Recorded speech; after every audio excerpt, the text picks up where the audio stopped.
할렐루야. 호산나 교회 2025년도 우리 평신도 훈련 수료 그리고 입학 축하 또 수료 예배를 우리가 드리게 됩니다. 우리 오신 옆 사람들을 환영하면서 인사하도록 하겠습니다. 수고 많으셨습니다. 축하드립니다.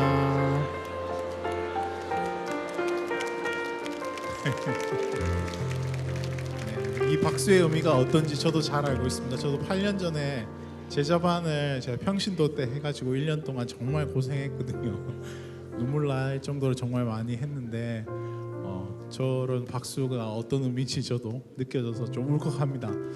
그 외에도 여러 가지 훈련과 수료를 하신 분들을 모두 축하드리고요. 오늘 정말 말씀을 통하여서 우리의 삶 속에 주신 이러한 훈련의 의미들을 다시 한번 돌이켜보고 하나님께 영광을 또 그리고 부르신 자로서의 삶을 살아가길 간절히 소원합니다. 우리 다 함께 그 자리에 일어나셔서 우리 찬양하도록 하겠습니다. 말씀이 내 삶의 역사하기를 간절히 소원하는 마음으로 여기서 끝이 아니라 여전히 하나님의 말씀을 따라 살겠다고 따르겠다고 고백하면서 주님 앞에 나아갑시다. 내 삶에 들어온 주님의 말씀이 내게 빛이 되시니 내 삶의 어두운 절망 가운데 소망 보게 하시네. 내 삶에 들어 주님의 말씀이 내게 빛이 되시니 내 삶의 어두운 절망 가운데 소망 보게 하시네. 말씀이 내게 역사하기를 말씀이 내게 살아있기를 하나님 말씀을 듣겠나이다. 주님의 음성을 듣겠나이다. 내 삶에 들어온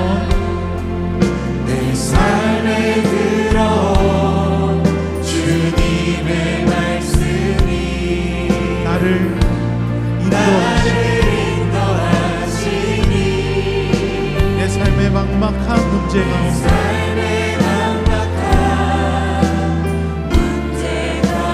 주님의 뜻을 보게 하십니다. 한 번 더 내 삶에 들어온 주님의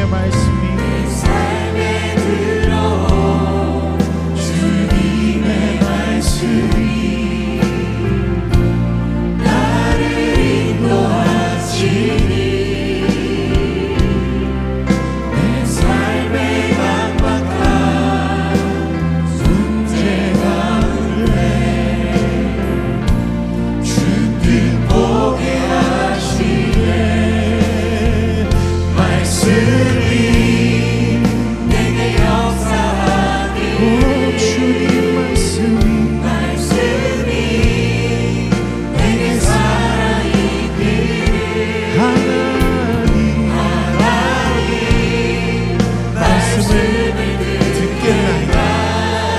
주님의 말씀을 말씀이 내게 역사하기를 말씀이 내게 살아있기를 하나님 말씀을 듣겠나이다. 주님의 뜻대로 살겠나이다. 우리의 고백을 다시 한번 주님께 올려드립시다. 말씀이 내게 역사하기를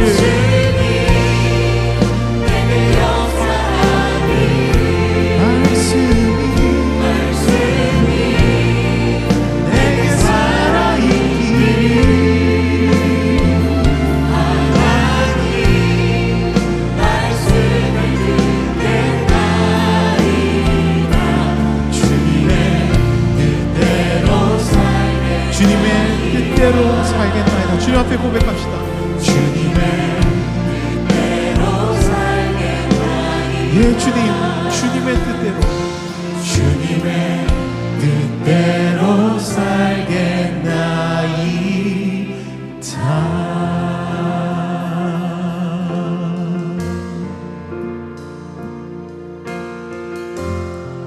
우리 말씀을 따라서 주님이 원하시는 길을 따라갑시다.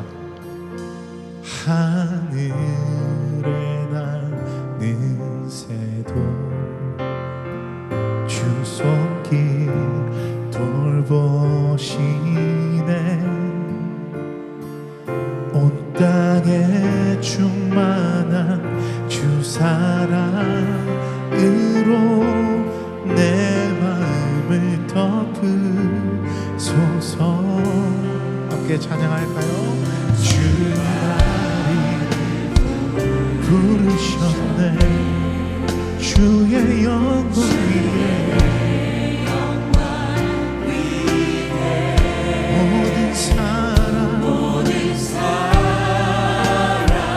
이끌소서. 주의 영광 주 말씀 향하여, 주 말씀 향하여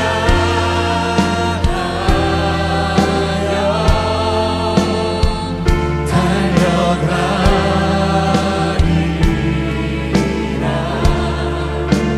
힘도 아니 능도 아니 오직 성령으로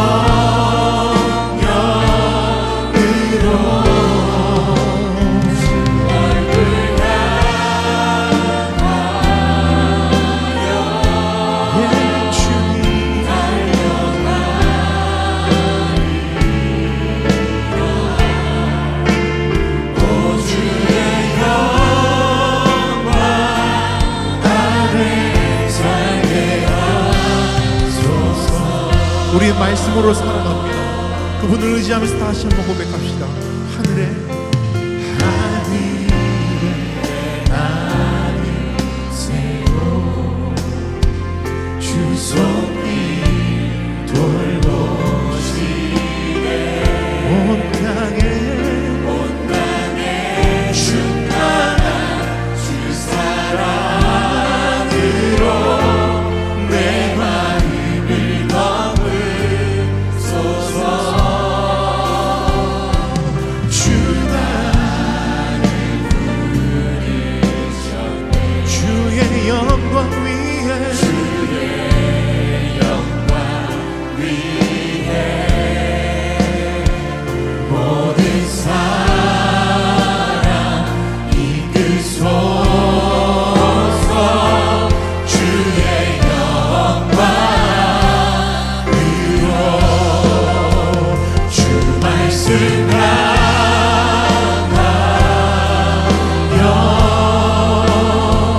달려가리라.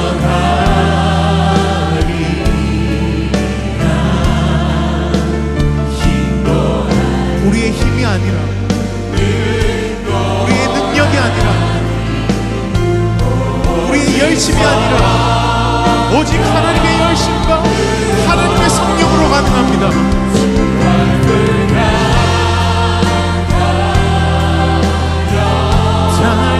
달려가리라.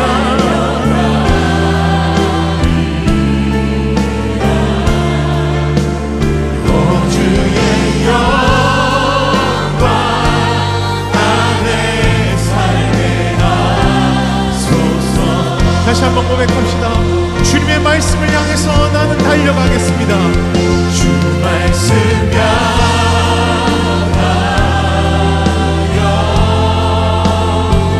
달려가리라.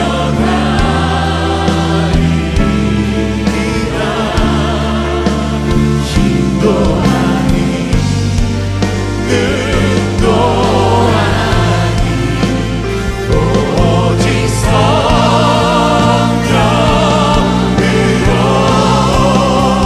주 얼굴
외치고 기도합시다.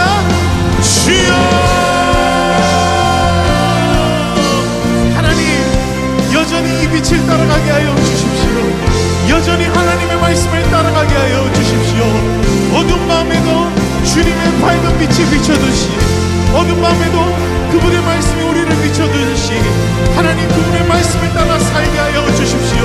주 말씀을 향하여 따라 살게 하여 주십시오. 주님, 그런 말씀을 따라갈 때 주님의 말씀을 믿고 의지하고 굳세게 나아갈 수 있는 믿음을 허락하여 주시고, 하나님 우리 속에 멈춰있는 신앙이 아니라 하나님 원하시는 온전한 신앙으로 달려갈 수 있게 하여 주십시오. 이것으로 끝나지 아니하고 하나님 원하시는 그 부르심의 끝을 향하여서, 하나님의 상급해 주시는 끝을 향하여서 달려나가는 우리 모두가 되게 하여 주시옵소서.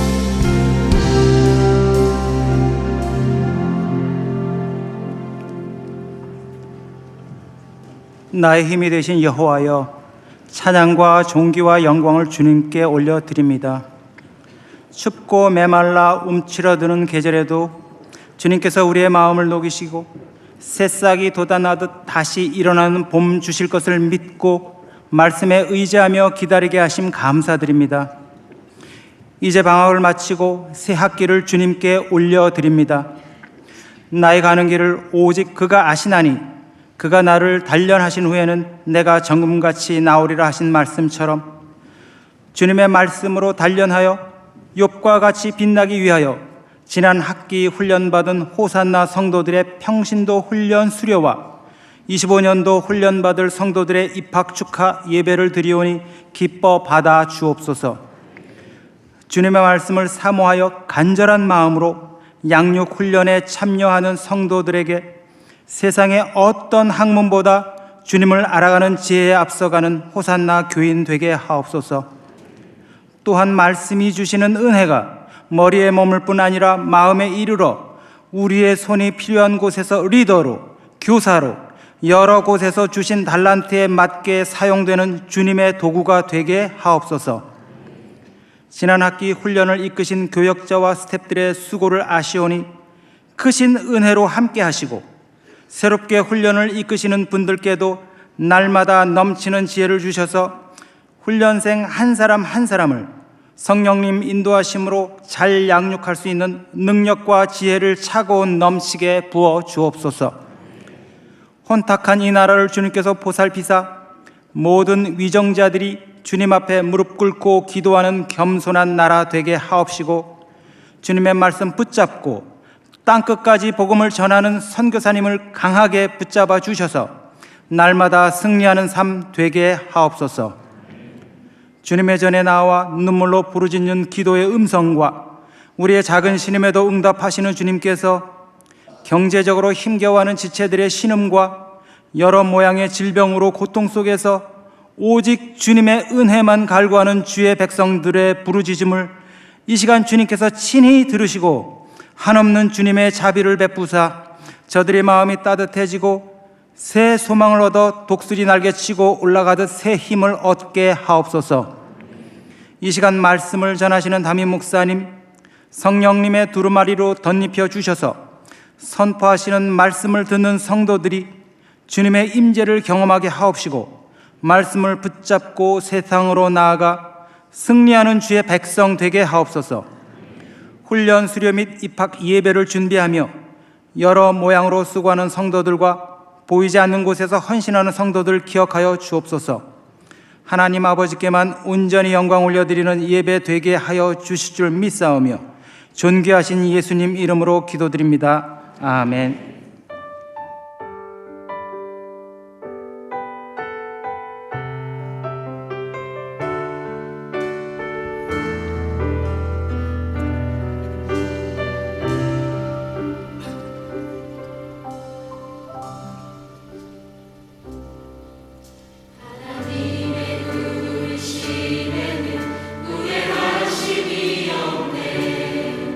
내가 이 자리에 선 것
2024년 제자훈련, 사역훈련, 전도폭발, 그리고 많은 양육과정을 통해 우리는 그분의 뜻을 깨닫고 그 은혜를 누려왔습니다. 훈련을 통해 하나님께서 우리를 향해 펼쳐주신 계획과 인도하심을 깊이 경험할 수 있었습니다. 우리의 삶에 하나님의 말씀이 뿌리내리고 예수님의 제자로서 한 걸음 한 걸음 성장해가는 여정이었음을 고백합니다. 제자훈련은 저에게 있어서 깨달음입니다. 나에게 전폭이란 감사와 기적입니다. 저에게 사역훈련은 뜨거운 감자다. 나에게 전도폭발 훈련이란 체험 삶의 현장이다.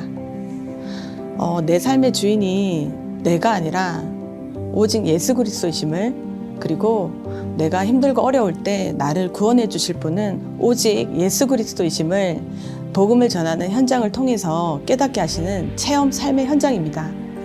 불신자인 남편이 교회를 싫어하고 핍박하는 가운데서도 훈련을 받을 수 있는 환경이 아니었거든요. 그 환경을 뛰어넘어서 하나님께서 저에게 훈련을 받게 해주신 게 지금을 생각해도 계속 감사와 기적의 연속인 것 같습니다. 저를 지금까지 이끌어주신 성령님의 역사하심도 제가 깨달았고요. 매주 깨닫는 은혜가 있었어요. 그래서 은혜는 깨달음인 것 같고 또 그런 은혜 가운데 매일 살기를 전 지금 소망하고 있습니다. 1년 동안 또 가까이서 담임 목사님을 이제 많이 배웠지 않습니까? 그래서 목사님의 그 열정적인 강의, 그리고 그동안 계속 사역에 오셨던 어떤 실제적인 이제 은혜의 순간들, 본인이 받았던 어떤 성령의 체험들, 이런 것들을 좀 많이 바로 앞에서 생생하게 들을 수 있어서 참 그것들이 행복했던 것 같습니다. 제주도에 살고 계셔서 줌으로 복음을 전했어요. 그래갖고 줌으로 전하는데 그분이 복음을 전한다는 소식을 듣고는 예쁘게 단장하고 앉으셔가지고 복음을 차분하게 들어주셨어요. 그분이 결신을 하고 얼마 전에 연락이 왔는데 주위에 교회 다니시고 세례까지 받으셨다고 하는 거예요. 제가 이렇게 기쁘고 감사한데 하나님은 얼마나 기쁘셨을까 그 생각하면서 또 눈물이 막 쏟아지는 거예요. 제 힘으로 어쩔 수 없는 그런 어려움이 닥쳤을 때 기도할 힘도 생기지 않고 이제 계속 슬픈 생각만 이제 하게 되는 거예요. 그때 제가 외웠던 말씀이 생각이 나는 거예요. 그래서 말씀을 암송을 했어요. 빌립보서 4장 6절에서 7절 말씀. 아무것도 염려하지 말고 다만 모든 일에 기도와 간구로 감사함으로 내 모든 일을 하나님께 아뢰라. 그리하면 모든 지각에 뛰어난 하나님의 평강이 그리스도 예수 안에서 너희 마음과 생각을 지키시리라. 이제 이 말씀을 암송하면서 하나님 이 약속의 말씀을 저에게 주셨잖아요. 저는 이 약속의 말씀을 믿습니다. 제가 이러한 일들로 하나님 앞에 있는데 제가 기도할 수 있어서 감사드립니다. 이 약속의 말씀이 저에게 이루어지도록 주님 도와주세요. 이제 그렇게 말씀으로 기도를 했거든요. 네, 그렇게 기도했을 때 제 마음에 정말 하나님이 함께 하시는 그런 평안함, 그런 것들이 막 뭉게뭉게 피어올랐습니다. 그 이후에 제가 어찌할 수 없었던 그 문제가 10분 뒤에 해결이 됐어요. 정말 10분 뒤에 해결이 돼서 제가 그날 잠이 들면서 하나님 정말 너무 감사해요. 제가 하나님이 나타나셔서 저를 도와주심으로 제가 하나님을 찬양합니다. 또 그런 말씀이 있잖아요. 그 말씀으로 또 기도하면서 그렇게 잠이 들었던 경우가 있거든요. 어느 날 저와 함께 훈련을 받던 집사님께서 전화가 오셨어요. 시아버지께서 위독하신 것 같으니까 지금 복음을 전하러 가자고 하셨는데 그때 제가 상황이 집 밖을 나갈 수 있는 상황이 아니었어요. 힘든 상황에 제가 이제 설거지를 하고 있는데 마음속에 이래서 못 가고 저래서 못 가고 하는 마음이 들더라고요. 그런데 그때 하나님께서 제가 몇 년 전에 아버지께 정말 힘든 가운데 정말 소중한 마음으로 마지막에 그 떨리는 마음으로 복음을 전했던 순간을 떠올리게 하셔서 네 아버지여도 그럴래라는 마음을 주셨어요. 그래서 집사님께 가자고 그렇게 해서 정말 저희가 병원에 오는 것을 남편분이 좀 불편해하셨는데 여러 가지 힘든 상황 가운데 하나님께서 감당할 수 있는 은혜도 주셔서 상황을 열어주셨고 시아버지께 마지막에 복음을 전했습니다. 아버님께서 정말 마지막에 힘겨운 상태로 고맙다고 대답으로 저희 복음을 들으셨고 집사님께서도 이렇게 전도 폭발 훈련을 통해서 이렇게 시아버지께 복음을 전하게 하신 것 같다고 고백하셨습니다. 의심이 많고 또 두려움이 많았던 제가 하나님의 부르심에 제가 이렇게 와서 변화되었듯이 이제 이것이 은혜고 이것이 기적이잖아요. 근데 그걸 구체적으로 보면 저를 위해서 기도해 주시는 분들이 너무 많이 계셨고 또 저를 섬겨주셨던 많은 분들이 계신 것을 깨닫게 되었죠. 그래서 저도 감사함으로 섬기고 기도하면서 그런 분들한테 주님 앞에 인도하는 믿음의 통로가 되고 싶습니다. 그게 제 모습이었으면 좋겠어요. 먼저는 믿지 않는 남편이 주님께로 돌아와서 우리 가정이 온전한 하나님의 가정이 되는 것과 한 영혼을 사랑하고 긍휼을 여기시는 주님의 마음으로 한 사람을 주님께로 돌이킬 수 있는 축복의 통로가 되고 싶습니다.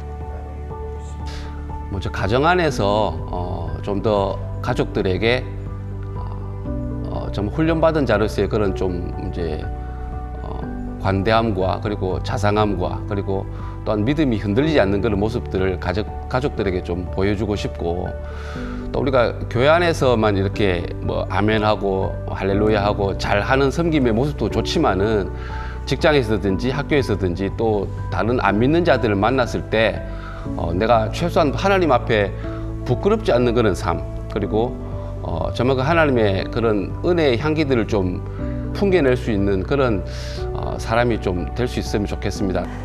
하나님과 동행하는 그 기쁨, 그 평안함, 그런 거 진하게 느끼고 진하게 알고 싶으면 이 제자 영육에 꼭 신청을 하십시오. 개인의 신앙 성장뿐만 아니라 어떤 공동체 안에서 또한 밖에서 이렇게 또 자신 있게 하나님의 사람으로서의 그런 귀한 섬김을 잘할 수 있는 그런 사역반으로 많이 지원할 수 있었으면 좋겠습니다. 주위에 믿지 않는 가족이나 친척이나 친구들을 전도하고 싶으신 분들은 많으실 건데 그 방법을 모르고 어떻게 전해야 될지 잘 모르시는 분들이 많습니다. 그분들은 전폭을 받으시면 함께 기도하고 가족 같은 분위기에서 함께 전도하는 방법을 배워서 삶 속에서 복음을 전할 수 있게 됩니다. 꼭 훈련을 받으시기를 바랍니다. 예배는 나오지만 삶의 변화가 없고 마음이 평안이 없으신 분, 아직도 구원에 대한 확신이 없으신 분, 그리고 복음을 전하고 싶은데 방법을 몰라 주저하시는 분들께 이 말씀을 전하고 싶습니다. 평안을 너희에게 끼치노니 곧 나의 평안을 너희에게 주노라. 내가 너희에게 주는 것은 세상이 주는 것과 같지 아니하니라. 너희는 마음에 근심하지도 말고 두려워하지도 말라. 2025년에는 전도 폭발 훈련을 받으며 말씀의 은혜를 누려보시기를 강력 추천드립니다. 이제 우리는 새로운 시작을 맞이합니다. 2025년 다시 한번 주님께서 우리를 영적 성장의 길로 부르십니다. 하나님이 만나게 하신 귀한 영적 가족들과 함께 하나님의 말씀에 풍성한 은혜를 누리게 될 줄로 믿습니다. 우리의 삶 속에서 하나님의 뜻을 이루어가며 그분의 사랑과 능력을 경험하는 올 한 해가 되시기를 소망합니다.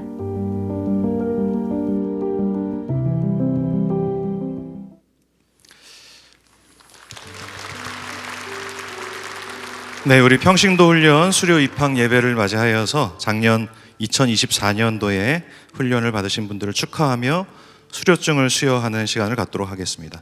먼저 호산나교회 제자훈련은 올해로 38년 동안 지속되었고 총 2,803명이 수료하였고 또 오늘은 37기 제자훈련생 82명이 수료하게 됩니다. 우리 37기 제자훈련생 수료생분들은 다 그 자리에서 일어나 주시면 감사하겠습니다. 우리 수료를 축하드리면서 37기 제자훈련생을 대표하여 수료증을 수여하도록 하겠습니다.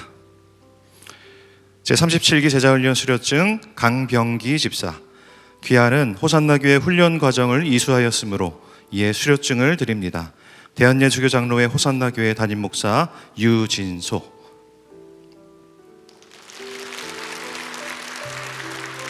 네, 37기 제자훈련생 모두 수고 많으셨고 수료를 축하드립니다. 자리에 앉아주시면 되겠습니다. 우리 이 시간 사역훈련 수료식을 진행하겠습니다. 제36기 사역훈련 수료생들은 다 그 자리에서 일어나 주시면 감사하겠습니다. 네, 제36기 사역훈련 수료생은 총 67명입니다. 우리 수료를 축하드리면서 36기 사역훈련생을 대표하여 수료증을 수여하도록 하겠습니다. 제36기 사역훈련 수료증 강정자 원사, 귀하는 호산나교회 훈련 과정을 이수하였으므로 이에 수료증을 드립니다.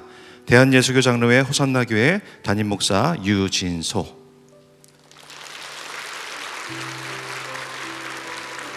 네, 36기 사역훈련생들 모두 수료를 축하드립니다. 우리 자리에 앉아주시면 되겠습니다. 우리 시간 전도폭발 수료식을 진행하겠습니다. 그리고 전도폭발 수료자는 총 45명입니다. 전도폭발 수료생들은 이 자리에 계시다면 그 앉은 자리에서 일어나 주시면 감사하겠습니다. 우리 훈련생들을 대표해서 수료증을 수여하도록 하겠습니다. 국제전도폭발 훈련사역 수료증 2단계 김주연 집사, 귀하는 본 국제전도폭발 훈련사역의 훈련자로서 상급자 훈련 과정을 수료하였으므로 이에 수료증을 드립니다. 국제전도폭발 한국본부 이사장 배창돈 목사 대리.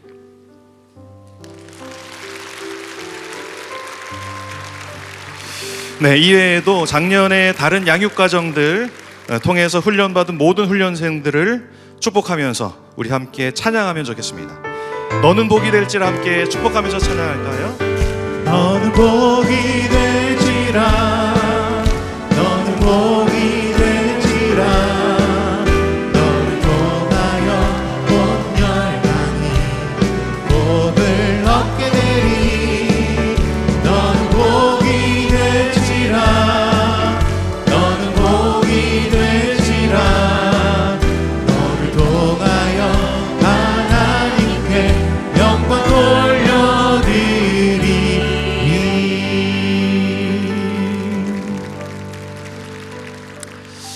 자, 이 시간에는 우리 올해 38기 훈련생들을 소개하는 시간을 갖도록 하겠습니다. 우리 제자반을 먼저 소개할 때 이제 각 반 교사와 학생들을 소개하겠습니다. 제가 각 반을 호명하면 그 자리에서 그 반들은 일어나서 인사하시면 되겠습니다. 먼저 제자훈련입니다. 우리 38기 제자반은 총 11개 반 78명의 훈련생이 훈련하게 됩니다. 각 11개 반을 호명할 때마다 함께 박수로 함께 격려해 주시면 감사하겠습니다. 우리 먼저 여제자 1반 총 5명의 성도님들이고요. 오규희 목사님 함께하게 됩니다. 일어나시죠. 네, 그리고 여제자 2반 총 7명 전종신 목사님이십니다. 자, 여제자 3반 총 6명 신운식 목사님이십니다. 네, 여제자 4반 총 6명 윤동훈 목사님이십니다. 자, 여제자 5반 총 9명 저와 함께하게 됐습니다. 오인구 목사입니다. 네. 자, 여제자 6반 총 8명 김신혜 전도사님이십니다. 자, 여제자 7반 총 7분 유승하 목사님이십니다. 자, 남제자 1반 총 5명 정용재 목사님이십니다. 그리고 남제자 2반 총 9명 배한비 목사님이십니다. 자, 2반 남았습니다. 남제자 2반 총 8명 장두홍 목사님이십니다. 자, 우리 마지막 남제자 4반 총 8명 송기현 목사님이십니다. 네, 그 자리에 서 계시고요. 이어서 사역훈련입니다. 우리 37기 사역훈련은 총 76명이고요. 강사는 유진수 담임 목사님, 우리 담당 사역자는 서동희 목사님, 권순우 목사님, 또 스텝으로 정희균 목사님과 고기성 강도사님이 수고해 주십니다. 우리 올해 사역훈련 받으시는 모든 분들은 그 자리에서 일어나 주시면 감사하겠습니다. 네, 올해 사역훈련 잘 받으시라고 우리 박수로 격려하겠습니다.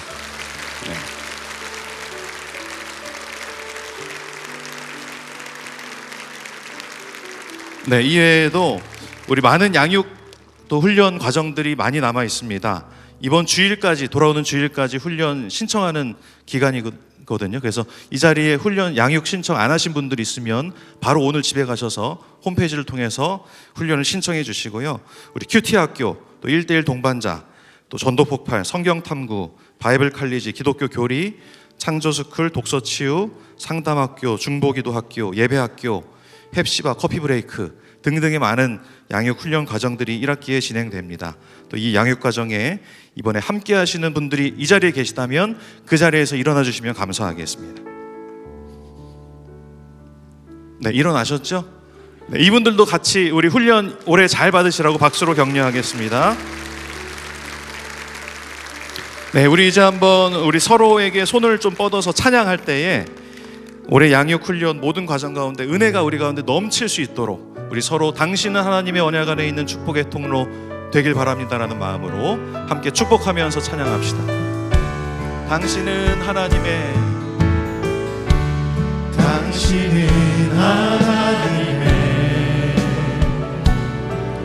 언약 안에 있는 축복의 통로, 당신을 통하여서 열방이 주께. 우리 한 번 더 찬양할 때 서 계신 분들은 좀 뒤를 돌아보셔서 당신은 하나님의 언약 안에 있는 축복의 통로, 당신을 통하여서 열방이 주께 돌아오게 되리. 아멘. 우리 잠깐 서 계시고 함께 기도하는 시간을 갖도록 하겠습니다. 함께 눈을 감고 이 시간 수료하는 자들은 이제 받은 은혜를 세상 가운데 잘 흘려보내는 자가 될 수 있도록, 이제 훈련 과정의 첫걸음을 걷는 자들에게는 그 훈련의 과정이 은혜가 될 수 있도록, 그 은혜를 풍성히 경험하는 시간 될 수 있도록, 또 그 훈련의 훈련자로 서는 우리 교역자들 위해서 기도해 주십시오. 겸손하게 인내와 신실함으로 잘 훈련교사의 역할을 잘 감당할 수 있도록 우리 함께 서로를 중보하면서 함께 기도하는 시간을 갖도록 하겠습니다. 함께 기도하겠습니다.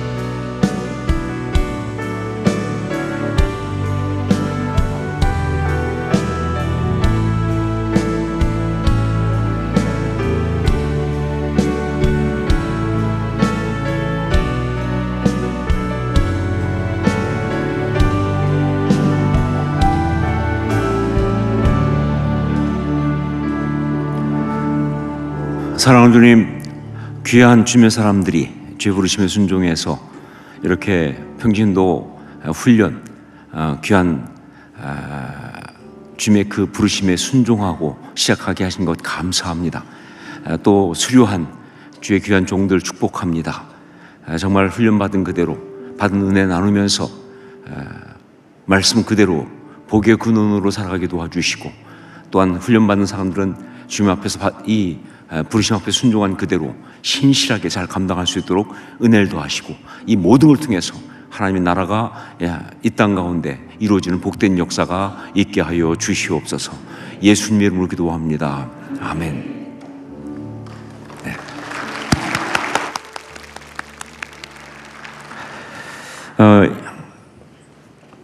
광고는 오인구 목사님이 아까 말씀하셨는데 한 가지만 말씀드리겠습니다. 양육 훈련 모집하는 것 이번 주일까지니까, 그러니까 아직 안 하신 분들은 꼭 양육 훈련을 이번 주까지 신청을 해 주시기 바랍니다. 아까 제자반 또 사역반 말고 또 그 외에 또 과정들 하시는 분도 일어서라고 했는데 너무 안 일어서 갖고 제가 충격을 좀 받았어요. 난 나머지가 다 일어설 줄 알았거든요. 그랬더니 좀 그래서 상당히 마음이 조금 불편했습니다. 그런데 우리는 훈련 받아야 합니다. 아직 안 하신 분들은 하여간 적어도 한 가지 이상, 특별히 필수 과정을 아직 안 하신 분들은 무조건 하셔야 되고요. 또 지난주도 광고했지만 아까 간증 나왔지만 전도 폭발 정말 좋은 훈련인데 이게 또 애울 것도 많다고 어렵다고 소문이 나서 그런지 다들 주저하는 것 같은데 그게 정말 소문보다 훨씬 더 중요한 훈련입니다. 그러니까 거기 넘어가지 마시고 전도 폭발 아직 안 하신 분도 꼭 신청을 해주시기를 부탁드립니다. 말씀을 함께 나누겠습니다. 사도행전 18장 12절로 18절까지 말씀입니다. 사도행전 18장 12절로 18절까지 말씀 한 절씩 교독하겠습니다. 사도행전 18장 12절 말씀 제가 먼저 봉독합니다.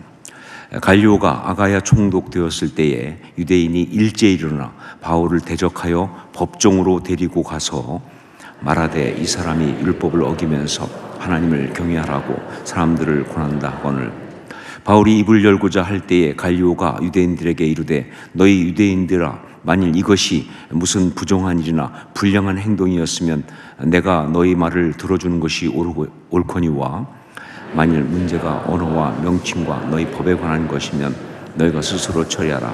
나는 이러한 일에 재판장 되기를 원하지 아니하노라 하고 그들을 법정에서 쫓아내니 모든 사람이 회당장 소스네를 잡아 법정 앞에 때리되 갈리오가 이 일을 상관하지 아니하니라. 함께 읽습니다. 바울은 더 여러 날 머물다가 형제들과 작별하고 배 타고 수리아로 떠나갈새 브리스길라와 아굴라도 함께 하더라. 바울이 일찍이 소원이 있었으므로 겐그라에서 머리를 깎았더라. 아멘. 오늘 우리가 지금 드린 예배는 평신도 훈련 수료 및 입학 예배입니다. 그런데 제가 늘 말씀드리지만 이 훈련에서 예외가 되는 평신도는 없다. 성도 가운데 훈련에서 예외가 되는 그런 성도는 있을 수가 없습니다. 그렇기 때문에 오늘 이 평신도 훈련 수료 및 입학 예배는 사실은 모든 성도에게 해당되는 그런 것이다. 여기에 오늘은 나는 그냥 구경꾼이고 오늘 말씀은 저 앞에 앉은 사람들이 좀 받아야겠다라고 생각하는 분이 있다고 한다면 이건 정말 잘못된 것이다. 우리 모두에게 주시는 그러한 하나님 말씀이고 우리 모두에게 해당되는 그러한 주의 말씀 메시지 정말 귀한 말씀이라는 것을 기억하고 그렇게 함께 말씀을 받기를 원합니다. 자, 그래서 먼저 우리가 여기서 생각해 보기 원하는 것 평신도 훈련을 받는 이유가 뭘까? 훈련을 받는 목적이 무엇일까 하는 겁니다. 왜 우리는 훈련을 받아야 하는가? 훈련을 받는 이유가 뭐고 목적이 뭔가? 첫 번째 생각할 수 있는 것이 성경과 영적인 지식을 배우기 위하여. 그렇죠. 성경과 영적인 지식을 배우기 위하여. 그렇습니다. 정말 우리는 끊임없이 성경 말씀 배워야 하고 영적인 지식을 배워야 합니다. 이게 훈련의 중요한 목적이고 이유가 되죠. 하지만 이게 맞지만 그러나 사실 우리가 고백할 수밖에 없는 게 뭐예요? 배우면 뭐합니까? 돌아서면 잊어버리는 것을. 이게 우리 실존이잖아요. 배운다고 다 기억하면 얼마나 좋겠어요. 물론 어떤 사람은 정말 여기서 굉장히 아주 중요한 진리를 얘기하더라고요. 콩나물 진리라고. 콩나물 물 부으면 다 빠지는 것 같지만 그래도 잘하지 않느냐 하면서 우리는 잊어버리는 가운데 그래도 우리가 잘하지 않겠느냐라고 하는데 맞긴 맞아요. 하지만 여하튼 그런 아쉬움이 있다는 건 분명합니다. 이유 중에 하나는 말씀 배우려고 영적 지식 배우려고 하는 겁니다. 자, 두 번째 또 하나의 이유를 얘기한다면 사역을 위한 방법과 기술을 배우기 위해서 훈련을 받는 거예요. 사역을 하기 위한 방법과 기술을 배우기 위해서. 예, 정말 중요하죠. 사역해야 되니까 그 사역을 위해서 우리가 어떤 방법을 또 기술을 배우는 것, 이게 훈련이다. 이것도 물론 맞습니다. 중요하죠. 하지만 또 여기서 생각할 수 있는 게 뭐냐면 배운다고 할 수 있느냐 하는 거죠. 예, 사실 사역이라는 게 우리 힘으로 하는 게 아니고 성령께서 역사하셔야기 때문에 배운다고 다 할 수 있는 것은 아니다. 그런 면에서 조금 우리가 주저할 수 있어요. 하지만 성령께서 역사하시는 것도 그냥 뭐 무조건 하는 것이 아니라 우리가 할 것 최선을 다해 준비하면 거기에 역사하시는 거니까 당연히 뭐예요? 이것도 중요한 이유가 됩니다. 자, 그런데 이 두 가지보다 더 중요한 또 한 가지 훈련의 이유, 목적이 있습니다. 그건 바로 영적인 생활을 제대로 하기 위해서 훈련하는 것이다. 왜 우리는 훈련을 받아야 하는가? 그 모든 것보다 먼저 우리가 영적인 생활을 제대로 하기 위한 그런 훈련이다. 영적인 생활을 제대로 한다는 훈련, 어떤 훈련이냐? 우선 무엇보다 주님께 우리의 마음과 시간을 드리는 훈련입니다. 여러분, 신앙생활을 한다고 하면서 우리가 훈련을 받지 않으면요, 어느새 우리의 관심은 세상에 가 있습니다. 우리의 마음은 현실에 가 있어요. 주님께 시간을 드리고 주님께 마음을 드리는 거, 그게 쉽지 않습니다. 그런데 주님께 시간을 드리지 못하고 주님께 마음을 드리지 못하면 그건 신앙이 없는 거죠. 신앙생활 잘못하고 있는 거죠. 그렇기 때문에 정말 주님께 시간과 마음을 드리기 위해서 작정하고 훈련을 받아야 하는 거예요. 시간 정해놓고 숙제해가면서 뭐 우리 목사님들도 여러분께 숙제 낼 때 마음이 아파요, 사실. 괴롭히는 것 같아서. 근데 우리는 괴롭혀야 돼. 그게 우리의 사명이야. 그래야 여러분의 마음이 주님께 가니까. 여러분의 시간을 뺏어와야 돼요. 그래야 여러분의 삶이 주님께 가니까. 이 훈련은 정말 이건 영적 생활을 하기 위한 훈련인데, 그 중에 제일 첫 번째는 우리의 시간과 마음을 주님께 드리는 훈련이에요. 그 다음에 또 생각을 주님이 원하시는 관점으로 전환하는 훈련입니다. 아까 우리 영상 보니까 어떤 성도님께서 깨달음을 얘기하시더라고요. 정말 기가 막히다. 정답입니다. 우리는요, 우리도 모르는 사이에 우리의 관점이 잘못되어 있어요. 우리 눈이 흐려져 있습니다. 봐야 할 걸 못 보는 거예요. 그런데 이 훈련을 통해서 우리의 생각을 주님이 원하시는 관점으로 전환시키는 거예요. 훈련하지 않으면요, 이게 안 돌아갑니다. 그냥 세상이 중요한 줄 알고, 그냥 이렇게 사는 게 맞는 줄 알고, 인생은 이런 줄 알고 이러고 있다, 그 말이죠. 그런데 훈련을 하다 보면 그렇게 사는 게 아니지. 정말 중요한 건 이게 아니지. 우리의 관점이 주님께로 돌아가는 거예요. 여러분, 신앙생활은 관점 전쟁입니다. 관점을 어떻게 갖느냐가 정말 중요하거든요. 인생관, 물질관, 세계관, 할 거 없이 가치관, 이 관점 싸움이에요. 성경적 관점을 가져야 돼요. 바로 그거 훈련하는 시간이다. 자, 그리고 또 하나, 이 영적 생활을 위한 훈련인데, 여기에 중요한 게 바로 서원 훈련입니다. 서원 훈련. 서원 훈련. 여러분, 신앙의 시작이 하나님의 언약이죠. 그래서 아브라함이 믿음의 조상인 거예요. 왜? 하나님께 언약을 받은 최초의 사람이니까. 그러니까 신앙의 시작은 하나님의 언약이에요. 자, 그런 것처럼 신앙 생활의 가장 중요한 핵심은 뭐냐? 서원입니다. 서원. 신앙의 시작이 하나님의 언약인 것처럼 우리가 그렇게 해서 시작하는 신앙 생활의 정말 중요한 핵심은 서원이에요. 하나님께 약속을 하고 그 약속을 지키기 위하여 내 삶과 시간과 마음을 드리고, 또 때로 하고 싶은 것도 하지 않는 절제도 하고, 정말 어떤 경우 어렵고 힘들지만 그 모든 걸 감당하는 어떤 구별되게 살아가는 것, 이게 바로 우리 신앙생활의 정말 중요한 포인트예요. 평신도 훈련은 바로 무엇보다 이 서원을 하고 이 서원을 지키는 바로 그런 서원 훈련입니다. 이게 이 평신도 훈련의 정말 중요한 어떤 그런 기본이 되는 거예요. 한국교회 평신도 훈련하면 가장 대표적인 것이 사랑의 교회에서 한 제자훈련 아닙니까? 여기 우리도 그 제자훈련을 지금 받고 있고, 그런데 제가 제자훈련을 받은 사람들의 간증을 들어보니까 정말 여러 명한테 들었는데 거의 다 공통적인 게 뭐냐, 그들이 제자훈련 받으면서 제일 가슴에 와닿았던 게 뭐냐, 하여간 뭐 지금도 그렇겠지만 처음에 훈련 시작하면서 그랬다는 거예요. 1년 동안 훈련 받는데, 혹은 2년 받기도 하고, 그 기간 동안에 여행도 가면 안 된다는 거예요. 제주도에 빠지면 안 되니까. 일단 시작하면 빠지면 안 되니까. 뭐 휴가도 물론 가지 말고, 심지어 뭐 결혼도 하지 말고 신혼여행 가면 안 되니까. 그런 얘기 하더라고요. 병원에 입원해도 안 된다는 거예요. 내 맘대로 하는 것도 아닌데.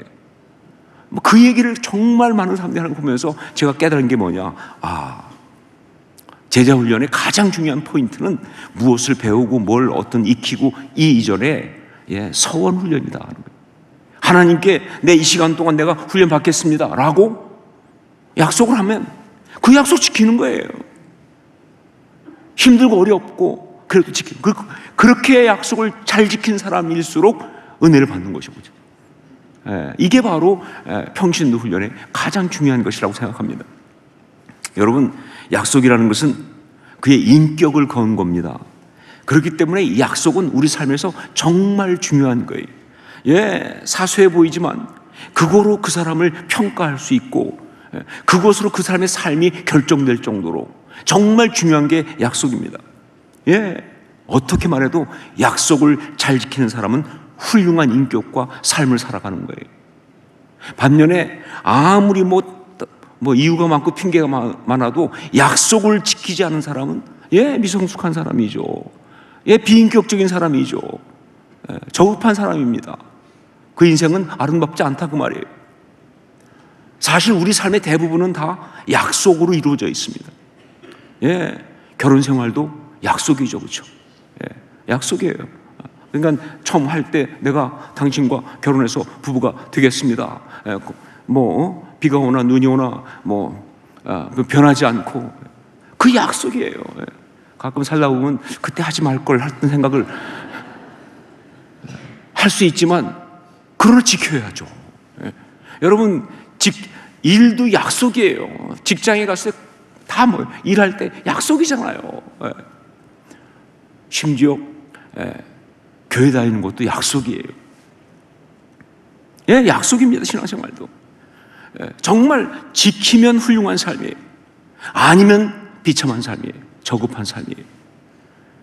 약속을 지키는 것에 사실은 그 삶의 성패가 달려있다라고 말할 수 있을 정도로, 바로 그래서 신앙생활의 아주 중요한 요소가 서원이라는 거예요. 바로 그래서 신앙생활의 아주 중요한 요소가 서원이다. 왜냐하면 서원은 누구하고 약속이에요? 하나님과 약속이니까. 서원은 하나님과 약속이에요. 여러분, 우리가 성경과 신앙에 대해서 배우면서 하나님께서 우리에게 하신 약속, 즉 언약을 배울 때 그때 우리가 많이 듣는 게 뭡니까? 하나님이 우리에게 하신 약속은 뭐예요? 일방적인 약속이다. 편무적 언약이다.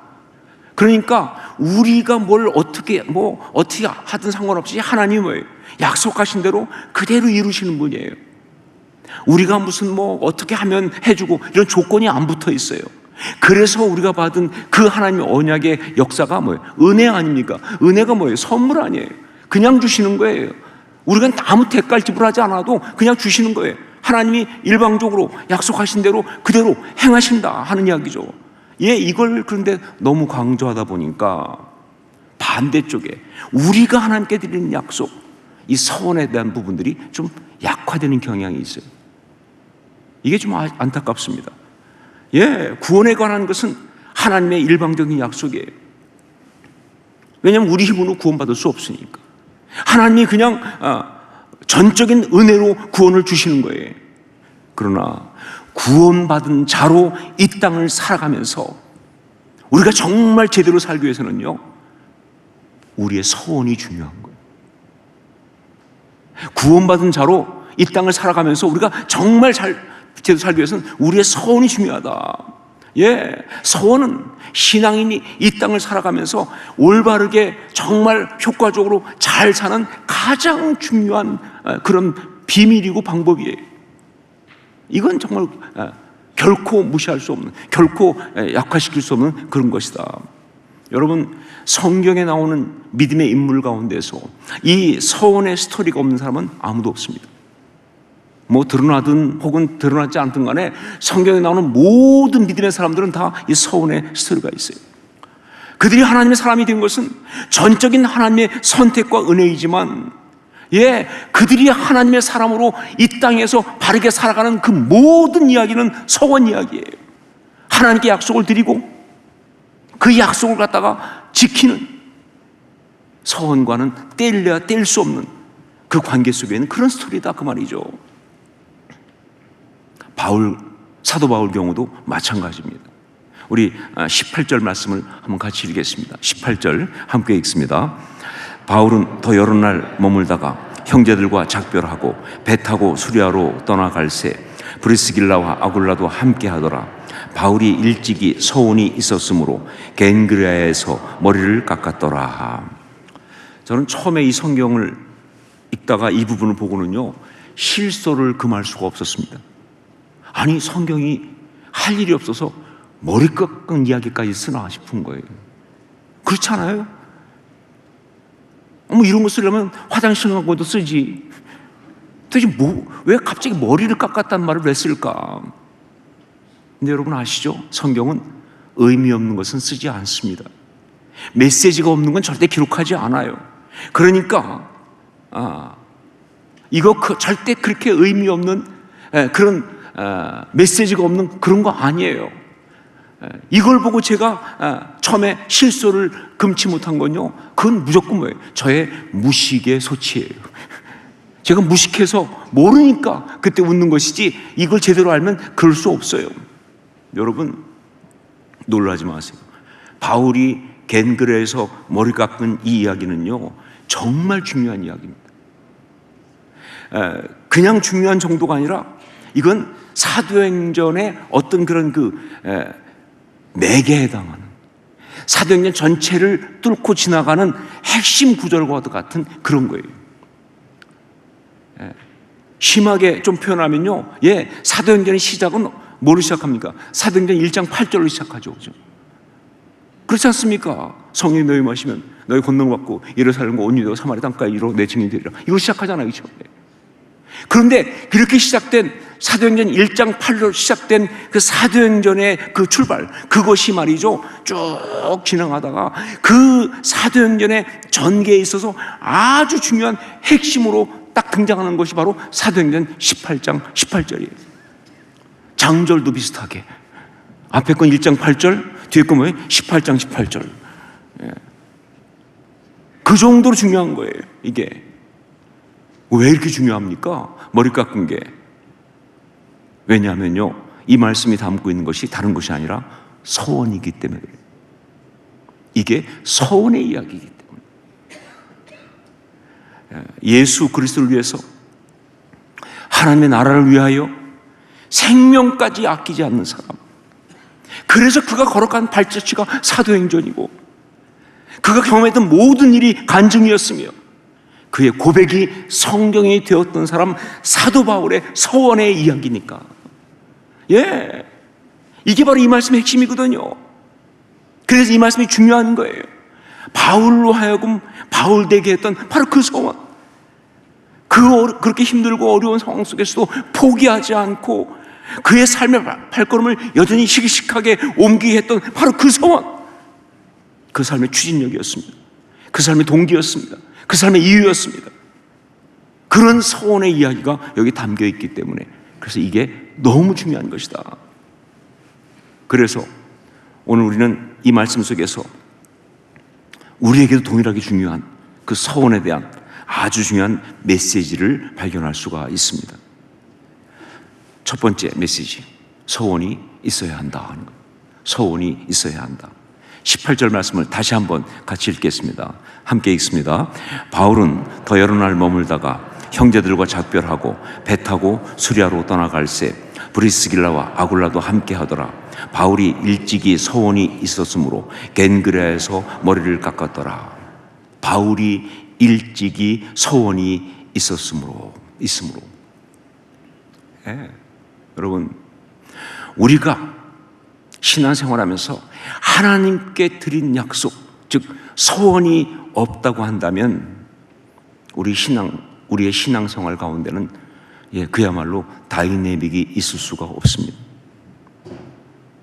왜 많은 사람들이 신앙생활 하는데 재미가 없고 그냥 물에 물 탄 듯 술에 술 탄 듯 그냥 습관적으로 가장 중요한 이유 중에 하나는 하나님께 드리는 소원이 없어 그래요. 약속을 드린 것이 없으니까 지킬 것도 없어요. 지키기 위해서 몸부림도 안 쳐. 지키지 못한 거에 대한 어떤 그런 죄송함 그런 것도 사실은 없어. 그냥 하는 거예요. 그냥. 여러분, 신앙생활의 힘은 하나님께 소원을 하고 그걸 이루는 과정 속에 있는 겁니다. 이게 신앙생활의 힘이에요. 시편 50편 14절로 15절 말씀 보면 감사로 하나님께 제사를 드리며 지존하신 이에게 내 소원을 갚으며 환난 날에 나를 부르라. 내가 너를 건지리니 내가 나를 영화롭게 하리로다. 여러분, 이건 아삽이라는 사람의 시예요. 자, 그런데 여기 질문이 나오죠. 어떻게 하나님을 섬길까? 많은 재물을 드리면서 그렇게 하나님을 섬길까? 그런데 이 시편의 앞에 보면 나오지만 여기 이런 말이 나옵니다. 세상의 모든 것이 누구 것이다? 하나님의 거예요. 그런데 하나님 앞에 우리가 양 잡아 바치면서 짓고 드리는 것처럼 사실 누구 거예요? 하나님의 건데, 그렇죠? 아니, 하나님이 양고기가 없어서 그걸 받으면 기뻐하시겠어요? 하나님 돈이 없으세요?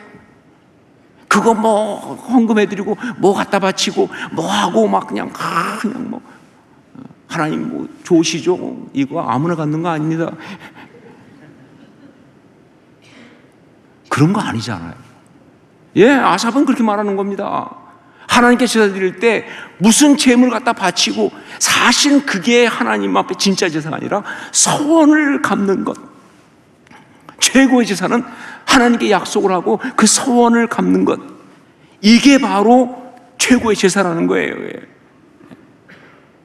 그러면서 그 다음에 나온 게 뭐냐? 하나님과 그런 관계 속에 있게 되면 환난 날에 나를 부르라. 내가 너를 건지리니. 이게 그때 가능한 거예요. 하나님께 소원하고 하나님께 소원을 든 것을 지켜나가는 그 관계 속에 있을 때만 하나님께 기도할 수 있는 거죠. 하나님 저 불쌍히 여겨주세요. 하나님 저 좀 도와주세요. 하나님 제 이 문제 해결해 주십시오 라고 말할 수 있다 그 말입니다.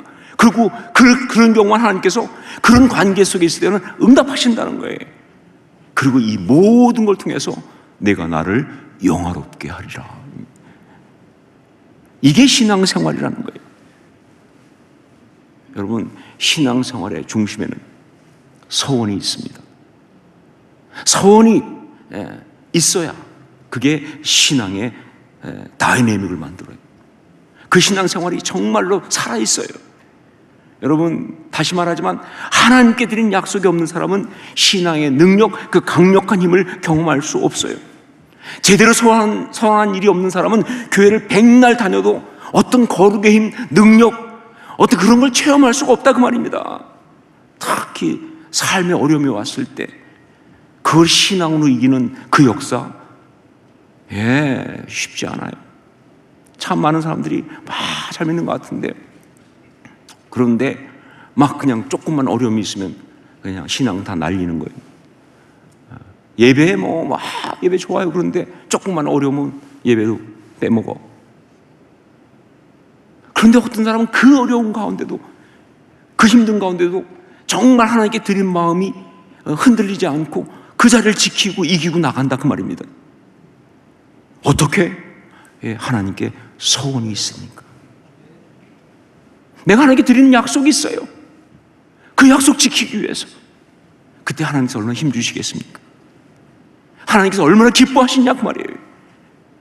신앙생활은 바로 그런 것이다. 여러분, 오늘 말씀을 통해 주신 첫 번째 중요한 메시지, 소원이 있어야 한다 하는 겁니다. 여러분에게는 소원이 있습니까? 여러분에게는 소원이 있습니까? 내 정말 생명이 끊어지는 순간까지라도 내가 정말 목숨을 걸고 지킬 그런 소원이 있느냐 그 말이에요. 두 번째, 여기 나온 또 중요한 메시지 소원에 올바른 소원이어야 한다 하는 겁니다. 올바른 소원이어야 한다. 소원, 그게 정말 중요한 것이지만 그러나 때로 잘못된 소원 때문에 그 인생이 망한 사람이 한두 명이 아니에요. 또 그 소원에 잘못 얽매여가지고 올매여가지고 그래서 그 인생이 무너지고 빗나가고 그런 사람이 굉장히 많습니다. 제가 아는 어느 목사님이 있는데 정말 재능도 많고 감성도 풍부한 사람이에요. 정말 매력이 있고요. 정말 많이 유행하는 말 그대로 자유로운 영혼이에요. 너무 하고 싶은 것을 하면서 살았으면 정말 행복할 그런 사람이에요. 매력도 있고요. 아주 훌륭한. 그런데 문제는 이분은 태어날 때부터 그 부모님이 한쪽도 아니고 양쪽이 한꺼번에 목사로 서원을 했다는 거예요.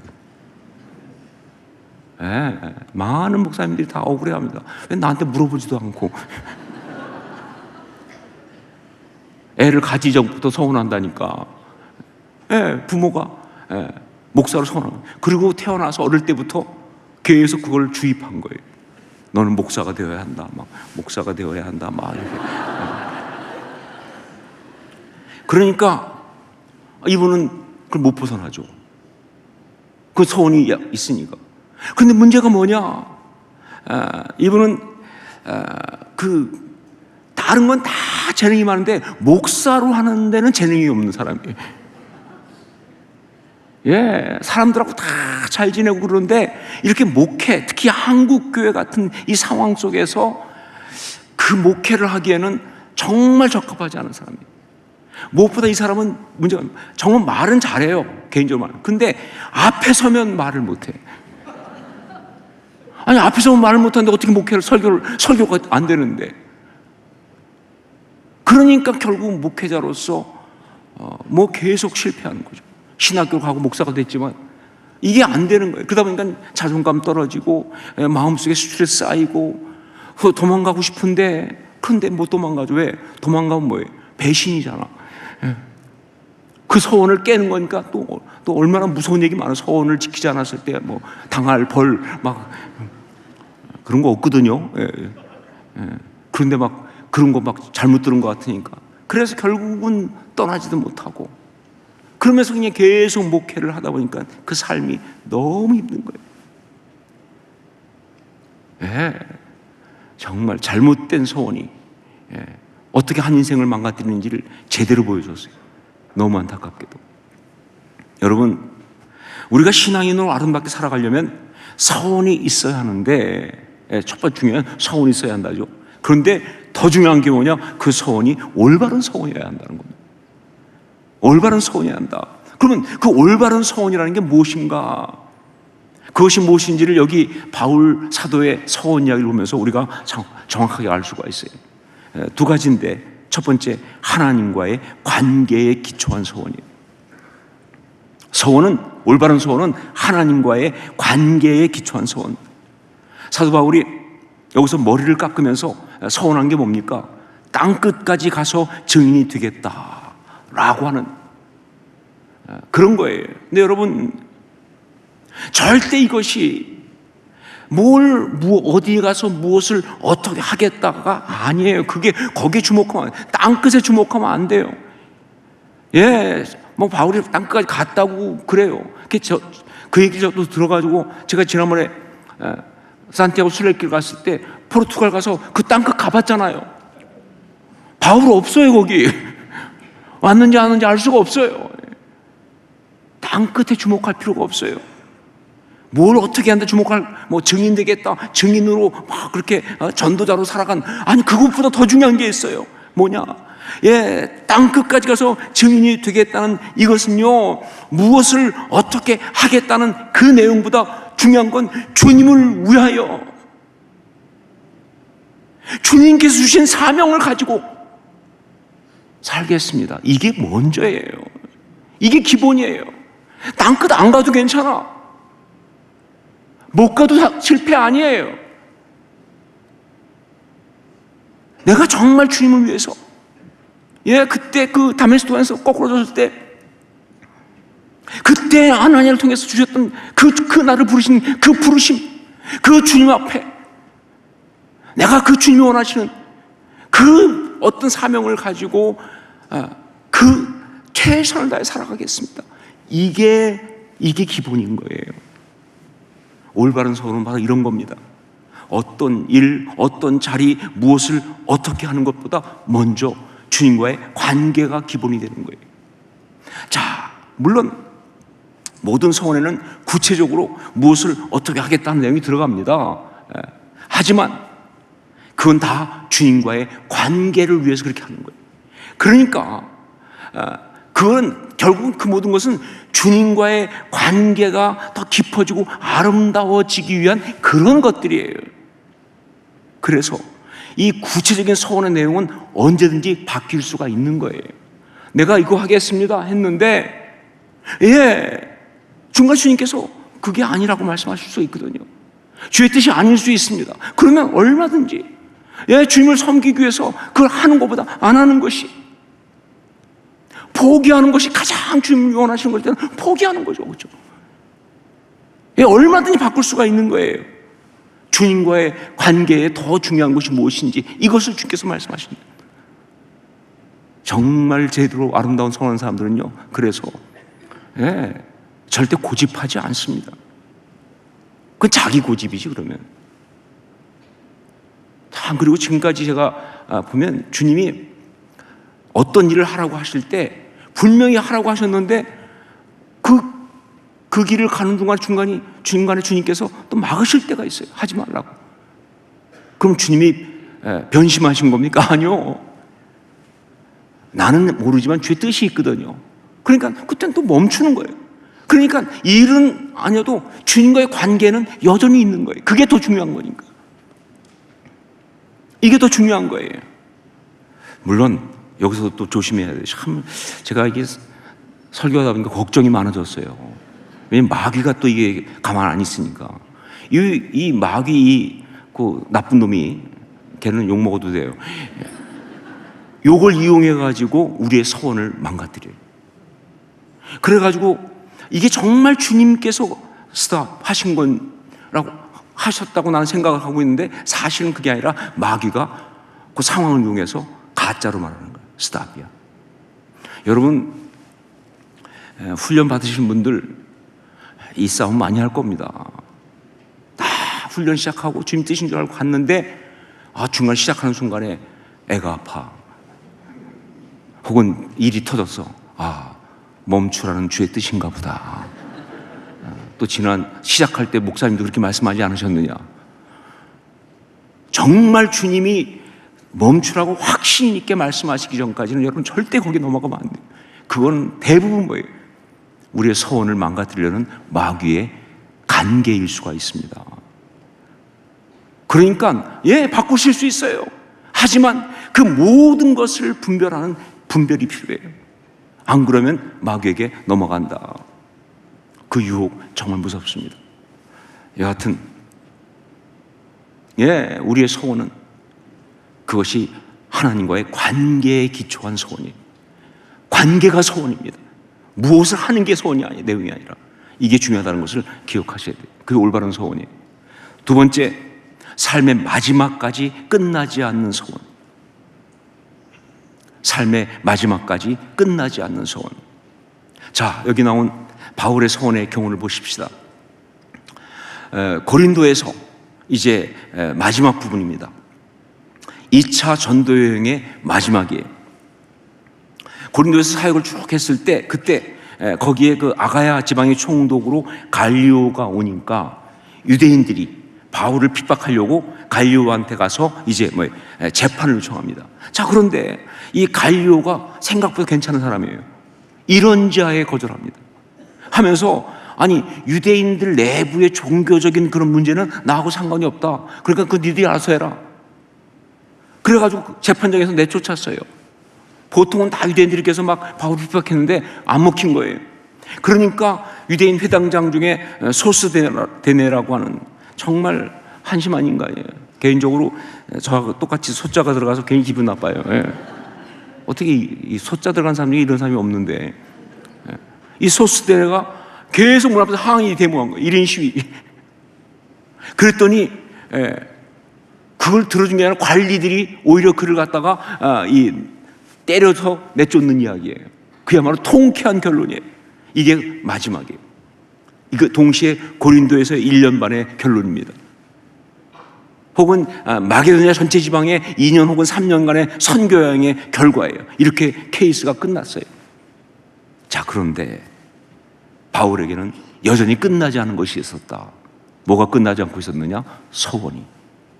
그만큼 다 했으면 끝난 줄 알지만 바울은 여전히 서원은 계속되고 있었다. 여러분, 내 삶이 끝나지 않는 한 결코 끝나지 않는 게 우리의 서원입니다. 어떤 일 하나 하고 나면 끝나는 거, 그건 바로 올바른 서원이 아니에요. 내 삶이 끝나지 않는 한 결국 끝나지 않는 그 서원이에요.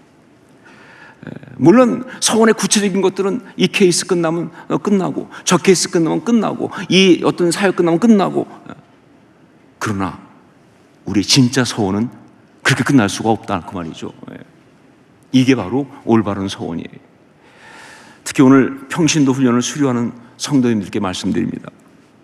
여러분이 훈련을 받겠다 하신 것 서원입니다. 그리고 지난 한 해 정말 그 서원한 대로 잘 지켰고 오늘 그래서 수료를 한 거예요. 그러면 여러분의 서원은 끝났습니까? 오늘 수료와 함께 서원도 종료했나요? 아니라는 것이죠. 그렇다면 그건 잘못된 서원이에요. 특히 제가 좀 걱정스러운 게 우리 사역반이에요. 이 사역반은 화순학교의 양육과정의 가장 최고 마지막 과정이에요. 사역반 다음에 없어요. 사역반 다음에 신학교 가셔야 돼 이제. 그런데 제가 참 안타까운 건 사역반을 끝낸 사람들 중에 진짜 어처구니 없이 그야말로 훈련받기를 종료하는 사람들이 있다는 사실. 그건 아니죠. 그건 아니죠. 올바른 소원은 우리 생명이 끝나기 전까지는 끝나는 게 아니에요. 정말 내가 죽을 때까지 계속되는 것, 이것이 바로 올바른 소원이다 하는 것이죠. 바울의 서원의 이야기, 땅 끝까지 이르러 내 증인이 되라 하신 그 말씀, 땅 끝까지 아니에요. 끝까지라니까요. 이게 중요하다. 자, 세 번째, 그 서원을 위한 결단의 행동이 있어야 한다는 겁니다. 여기서 주고 있는 중요한 메시지는 그 서원을 위한 결단의 행동이 있어야 한다. 마음속에만 가지고 있는 건 서원이 아닙니다. 그것을 마음속에만 가지고 있으면서 실행하지 않으려고 하는 것은 일종의 영적인 기만이에요. 하나님 앞에 내가 하나님 이렇게 하겠습니다. 마음을 먹었는데 행동하지 않았다. 하나님 앞에 하나님을 기만한 거예요. 영적 사기예요, 그건요. 그게 서원이라면 반드시 그 서원을 구체화시키는 행동, 결단이 있어야 돼요. 훈련 받아야지는 아니에요, 그건. 훈련 시작해야 합니다. 작정 기도, 기도해야 돼요. 마음만 작정하지 말고. 관계를 맺는 것 그냥 맺어야겠다가 아니라 가서 만나고 이야기하고 필요하다면 회복하고 해야 되는 거예요. 어떤 일 사역도 시작을 해야 되는 거예요. 어떤 삶의 자리 향해서 생각만 하지 말고 나아가야 하는 거예요. 그래야 그게 서원이다 그 말이에요. 바울이 갱그레아에서 머리를 깎은 것은요, 여러분이 아시는 것처럼 땅 끝까지 가서 증인이 되겠다는 그 서원 때문에 머리를 깎은 거예요. 구약에 보면 특히 민수기 6장이죠. 나실인 규례가 나옵니다. 서원, 네데르라고 하는 그 서원을 한 사람의 규례죠, 그렇죠? 그런 그 서원을 지키기 위해서 구별된 삶을 살겠다는 그런 마음으로 포도주와 독주를 멀리하고 시체나 각종 부정한 것을 가까이 하지 않으며 머리에 삭도를 대지 않는다 하는 것이 이들의 구별된 삶의 내용이에요. 예, 정확한 의미는 아직도 잘 모르지만 그러나 뭐예요? 분명한 건 구별되는 거예요. 그 당시에 다 그렇게 머리 삭도를 대지 않는 그런 사람은 없었는데 그렇게 하겠다는 건 구별된 불편한 삶을 감수하겠다는 거예요. 왜? 하나님 앞에 내가 서원을 했으니까. 그 서원을 지키기 위해서 그런 불편한 삶, 구별된 길을 걸어가겠다고 하는 그 출발의 행동이 있어야 그게 진짜 서원이다. 특별히 오늘 평신도 훈련에 입학하는 분들, 제가 단호하게 말하면 여러분들은 사도 바울처럼 오늘 다 머리 깎은 겁니다. 서원을 드리고 이제 훈련을 시작하셨으니까요. 그냥 생각만 하고 지나간 사람이 아니고 훈련 받겠다고 서원을 하고 이제 훈련을 시작했으니까 정말 서원의 중요한 마지막 포인트는 결단하고 행동하는 거예요. 그러면서 그 서원을 지키는 거예요. 여러분, 우리는 신앙생활을 하면서 다른 어떤 것보다 하나님 앞에 서원을 해야 합니다. 그리고 그 소원을 지켜나가야 돼요. 그것이 정말 우리 주님 기뻐하시는 아름다운 신앙생활의 모습이에요. 하나님께 소원을 드리고 그게 무엇이든 올해는 이것이 무슨 이런 훈련, 제자 훈련, 또 어떤 때는 이런 부분, 어떤 때는 저런 부분 하나님께 소원을 드리고 그 소원을 갚아나가고 그렇게 하다 보면요, 이 케이스 끝나고 저 케이스 끝나고 저 케이스 끝나면 제가 확실하게 말할 수 있습니다. 우리 인생도 끝난다. 인생은 그런 거예요. 신앙생활은 그렇게 하는 겁니다. 하나님께 소원을 하고 그 소원을 갚으면서 이 케이스 저 케이스, 그러나 그 기본에 있는 하나님과의 관계의 소원을 그렇게 하다 보면 우리 인생 끝나는 겁니다. 그런데 여러분, 바울이 여기서 오늘 말씀에서 마지막으로 던져주고 있는 기가 막힌 메시지 뭔지 아세요? 그렇게 하면서 아름다운 자신의 사도행전이 쓰여져 간다는 사실이에요. 그게 소원입니다. 우리의 사도행전을 써나간다. 오늘 평신도 훈련이라고 하는 이 소원을 통해서 아름다운 사도행전을 기록하고 또 기록해 나가는 주의 신실한 모든 성도들에게 주님의 이름으로 주님께서 영광 받으시는 그러한 축복을 아주 마음을 다해 전달합니다. 여러분, 너무 잘하셨고 너무 아름답습니다. 그 소원을 반드시 이루시는 그런 귀한 삶 살아가기를 주님으로 축원합니다. 우리 한번 기도하겠습니다. 기도하면서 한 가지만 기도합시다. 주님, 우리가 이 땅을 살아가면서 주님께 소원을 드리고 그 소원을 갚아가는 우리의 사도행전을 쓰게 하여 주옵소서. 지금 훈련을 시작한 사람이 되면 이 훈련, 이것이 서원을 드린 것인데 잘 감당하게 하옵소서. 이것 말고 다른 것이 있다면 우리 삶의 이야기 중에서 내가 주님 앞에 드린 서원 잊지 않고 갚아가게 하옵소서. 또 서원을 온전히 드릴 수 있게 하옵소서. 우리 그렇게 간구하면서 결단하면서 함께 통성으로 같이 기도하겠습니다. 아버지 하나님, 간구합니다. 붙들어 주옵소서. 정말 주님의 뜻 가운데서 귀한 그런 평신훈련을 받았습니다. 소원을 드렸고 그 소원을 갚아나가는 아름다운 이야기, 평신훈련을 기억했습니다. 아버지 기억해 주시고 그렇게 아름답게 살아가게 하여 주옵소서.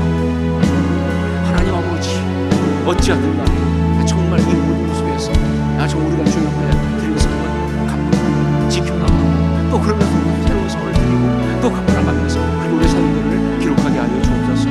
성령의 역사하시고 붙들어 주시사 그런 아름다운 삶을 살아가게 하여 주옵소서. 오늘 평신훈련을 입학한 사람들 그런 소원을 들었으면 좋겠고 수요한 사람들 소원을 드리고 갚았습니다. 이런 이야기 또 계속 이어서 살아가게 하여 주시옵소서. 아름답게 귀하게 살아가게 하여 주옵소서. 성령의 역사하시사 아버지 함께 하시고 방을 주시사 그런 은혜를 누리게 하여 주시옵소서. 성령 함께 하옵소서. 사랑하는 주님, 우리의 신앙생활이 소원을 하고 그 소원을 갚아가는 것이라는 말씀, 우리 가슴에 정말 무겁게 다가옵니다. 평신도 훈련, 수료와 입학 예배로 올려드리고 있습니다. 우리가 정말 다른 어떤 것보다 이 훈련이라고 하는 소원을 주 앞에 올려드리고 그 소원을 갚아나가는 그런 아름다운 삶을 살아가게 하여 주시옵소서. 우리 삶 속에 그렇게 우리의 사도행전을 써나갈 수 있도록 축복해 주시고, 이렇게 아름답게 시작한 죄종들을 주님 축복하여 주시옵소서. 주님 통하여 영광받아 주시옵소서. 이제는 부활이요 생명 되신 우리 주 예수 그리스도의 십자가의 그 은혜와 하나님 우리 아버지의 한량없으신 신실하신 사랑하심과 성령의 역사하시며 감화감동하시고 인도하심이 오늘 귀한 평신도 훈련을 수료하고 또 입학하면서 하나님께 소원을 드리고 그 소원을 갚아나가는 그 복된 아름다운 신앙생활 다시 한번 감사하고 결단한 주의 귀한 자녀들, 성도들을 머리 위에, 그리고 이 모든 훈련 과정 또 인도하는 죄종들을 머리 위에, 그 모든 그런 클래스 위에 주께서 피를 세우신 이 교회 위에 이집트 영원까지 항상 함께 있을지어다. 아멘.